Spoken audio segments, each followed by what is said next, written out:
السلام علیکم۔ میں امید کرتی ہوں آپ سب خیریت سے ہوں گے اور خوش و خرم ہوں گے۔ میں اللہ سے دعا کرتی ہوں اللہ تعالیٰ آپ سب کو خوش و خرم ہی رکھے۔ جو بیمار ہیں ان کی بیماری کو دور کرے، جو پریشان ہیں ان کی پریشانی کو دور کرے، اور جو ہم میں نہیں ہیں ان کی بخشش کرے۔ چلتے ہیں کہانی کی طرف۔ دانش، معیز، وقاص اور عابد 4 دوست تھے جو بگڑے ہوئے نوابوں کے طور پر مشہور تھے۔ ان کی زندگی کا مقصد عیاشی تھا۔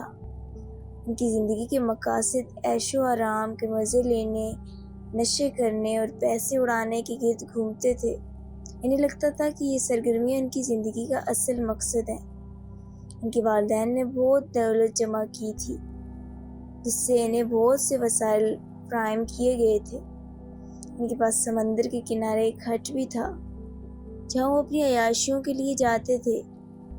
ایک ہفتے کی شام کو وہ اپنے معمول کے موج مستیوں کے لیے نکلے، تاہم انہیں بڑی مایوسی ہوئی جب انہیں پتہ چلا جہاں انہوں نے جانا تھا لڑکی سے ملنے، وہاں پولیس کا چھاپا پڑ چکا ہے۔ وہ عابد پر غصہ ہوئے کہ کیوں اس نے کوئی اچھا منصوبہ نہیں بنایا، کیا وہ اس سے متبادل جگہ نہیں ڈھونڈ سکتا تھا؟ شدید غصے کی حالت میں وہ ایک شراب کی دکان پر گئے اور بہت ساری شراب خریدی۔ انہیں لگا کہ ان کے ہفتے کی شام بھی بے مزہ اور بے رونق ہو گئی ہے۔ وہ ادھر ادھر گھومتے رہے، امید کرتے ہوئے کہ کوئی لڑکی سڑک پر مل جائے گی جو پیسے کے لیے ان کے ساتھ چلے۔ تاہم اس کوشش میں وہ بالکل ناکام رہے۔ جب وہ بے مقصد گھوم رہے تھے تو انہوں نے ایک سنسان سڑک سے گزرتے ہوئے ایک شخص کو موٹر سائیکل پر جھکے دیکھا۔ چاروں دوستوں نے سوچا کہ شاید کسی کی مدد کرنا ایک نیک کام ہوگا۔ یہ سوچ کر کہ شاید اس شخص کو مدد کی ضرورت ہو، دانش نے کار اس شخص کے سامنے روکی اور پوچھا، بھائی آپ کو کسی مدد کی ضرورت ہے؟ اتنے میں عابد نے سرگوشی کی، ٹھہرو، اس کے پاس کچھ قیمتی چیز ہے۔ اسے سن کر چاروں کی نظریں فٹ سڑک کے کنارے درخت کے نیچے کھڑی ایک لڑکی پر جم گئی۔ وہ لڑکی 20 یا 22 سال کی نظر آ رہی تھی۔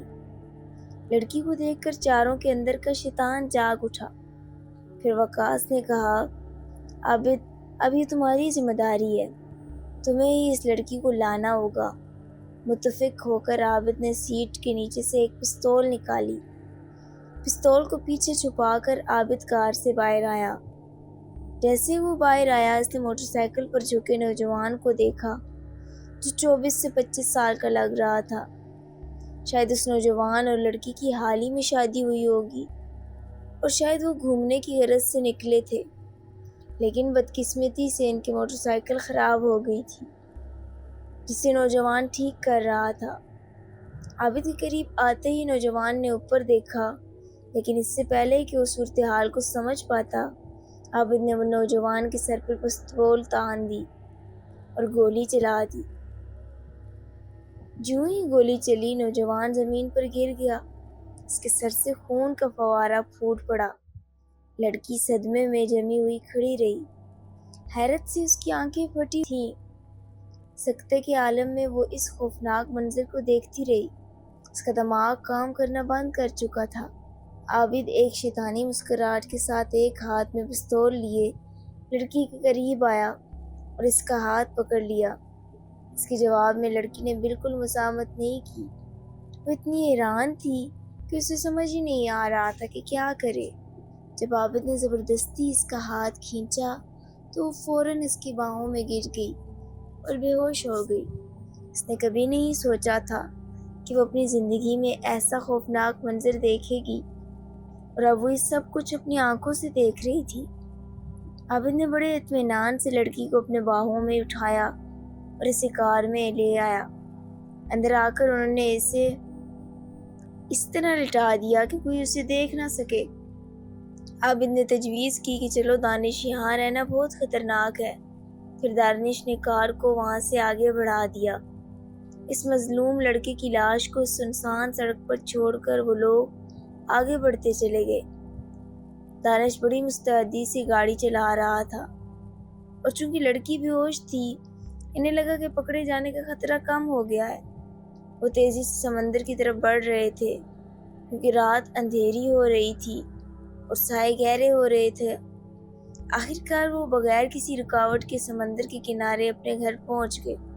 وہ اس کمرے میں پہنچتے ہی انہوں نے فوراً چوکیدار کو چھٹی دے دی۔ چوکیدار ان کی نیت سمجھ گیا۔ اس نے مین گیٹ کھولا اور دانش کو چابیاں دے دی۔ دانش نے چوکیدار کے ہاتھ میں 500 کا نوٹ رکھا اور نظریں جھکائے ہوئے چوکیدار کو جانے کو کہا۔ 4 دوستوں نے بے ہوش لڑکی کو گاڑی سے نکالا اور ایک کمرے میں بستر پر لٹا دیا۔ دروازہ بند کر کے وہ ڈرائنگ روم میں بیٹھ گئے، شراب کی بوتلیں کھولیں اور شراب پیتے ہوئے عابد کی بہادری کی تعریف کرتے ہوئے زور زور سے ہنسنے لگے، جس نے بے خوف ہو کر نوجوان کے سر میں گولی مار دی تھی۔ کچھ گھنٹے بعد اس کمرے کے دروازے پر دستک ہوئی جہاں انہوں نے بے ہوش لڑکی کو لٹایا تھا۔ عابد اٹھ کر دروازہ کھولنے گیا۔ جیسے ہی اس نے دروازہ کھولا، لڑکی نے ایک زوردار چیخ کے ساتھ اس پر حملہ کر دیا۔ اس کے چہرے پر پنجے مارتے ہوئے پوچھا، تم مجھے کہاں لے آئے ہو؟ تم نے سجاد کے ساتھ کیا کیا؟ تم نے ایسا کیوں کیا؟ تم نے ایسا کیوں کیا؟ تمہاری اس سے کیا دشمنی تھی؟ لڑکی کے سوالات سن کر عابد نے مسکرا کر کہا، ہاں ہم اس سے جلن محسوس کر رہے تھے۔ وہ اتنی جوان اور خوبصورت بیوی کے ساتھ سڑکوں پر کیسے گھوم سکتا ہے جبکہ ہمارے پاس ایسا کچھ نہیں؟ ہمیں تمہاری ضرورت تھی، اس کی نہیں، اس لیے ہم نے اسے صرف تمہارے لیے مار دیا اور اس کی لاش سڑک پر چھوڑ دی۔ عابد کی باتیں سن کر لڑکی زور زور سے رونے لگی اور انہیں خدا، ان کی ماؤں بہنوں کا واسطہ دے کر منت سماجت کرنے لگی۔ لیکن عابد شراب کی بوتل ہاتھ میں پکڑے ہوئے زبردستی لڑکی کے ہونٹوں سے لگا کر اسے پینے پر مجبور کرنے لگا۔ چند گھونٹوں کے بعد وہ الٹی کرنے لگی، لیکن عابد نے مضبوطی سے اس کا منہ بند کر دیا تاکہ شراب باہر نہ گرے۔ پھر زبردستی سب 4 دوستوں نے مل کر اسے مزید شراب پلانا شروع کر دی، لیکن لڑکی پاک باز تھی، اس لیے نشے کی حالت میں بھی وہ انہیں دھکیلنے کی کوشش کرتی رہی۔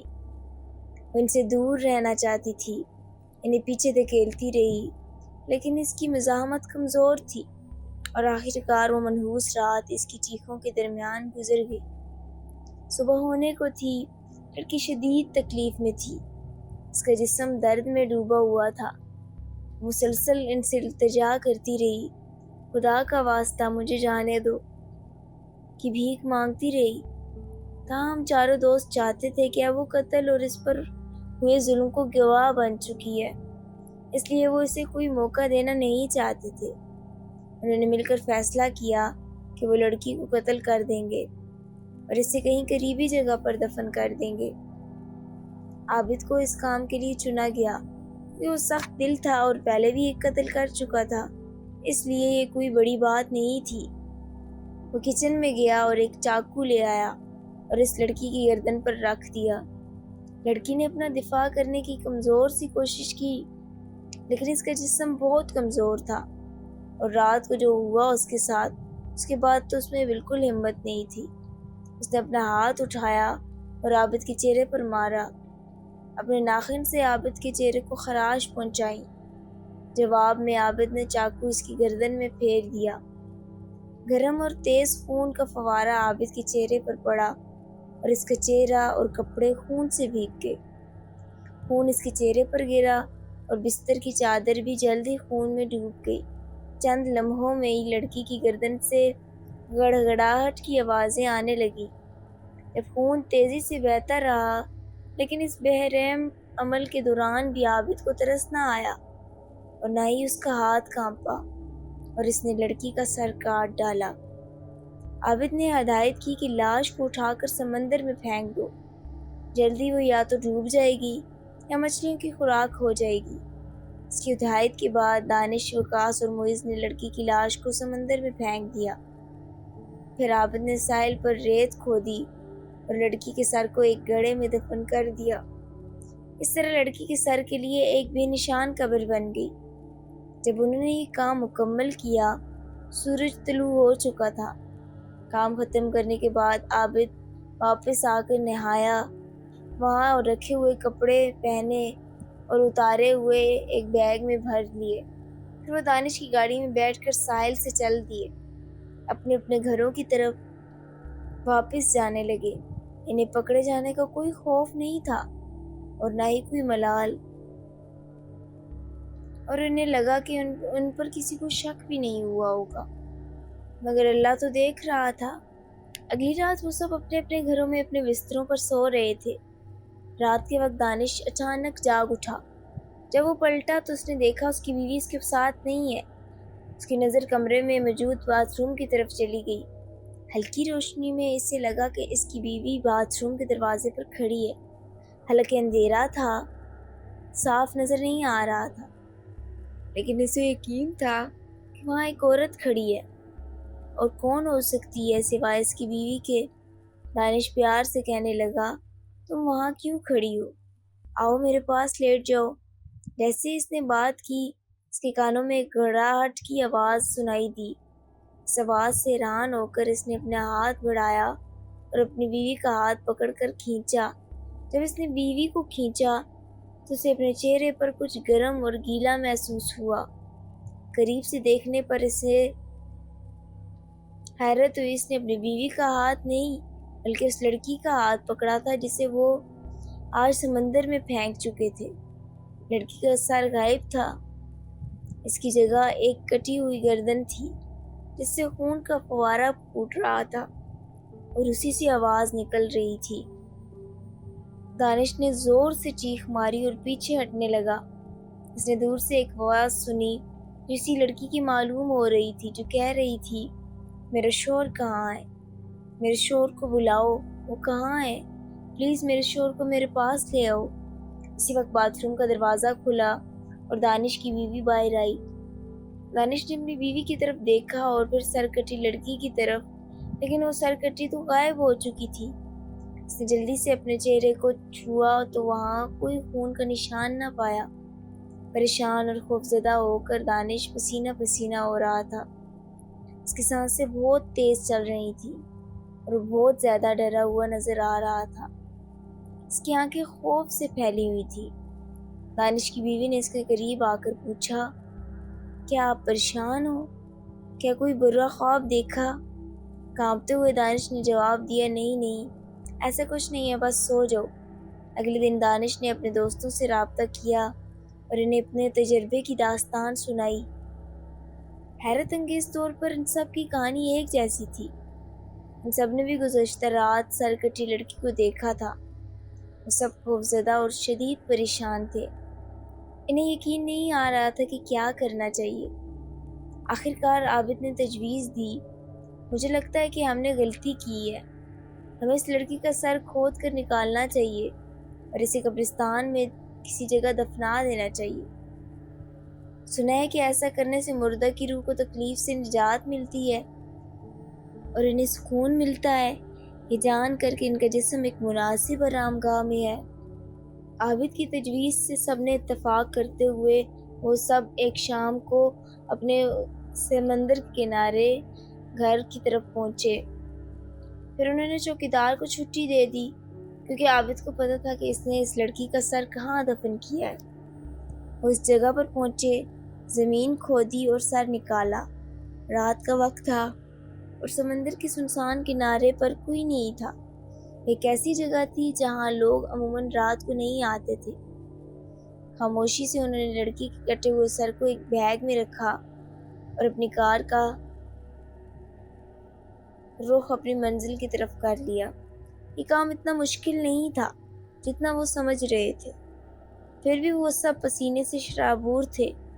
خوف اور دہشت سے ان کے چہروں کا رنگ فاق تھا اور ایک دوسرے سے بات تک نہیں کر پا رہے تھے۔